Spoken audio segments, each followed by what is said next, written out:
Vítajte na mojom kanále YouTube Stefan Gaunt.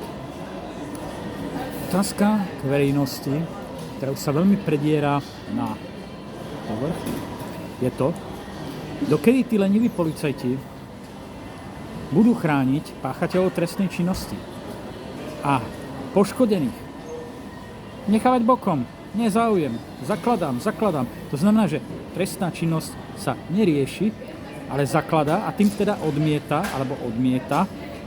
a tým zakladá a vlastne čo na to práva poškodení? To nikomu nič nehovorí. Že aj poškodení majú práva, ktorí boli vystavení nejakej trestnej činnosti? Nič.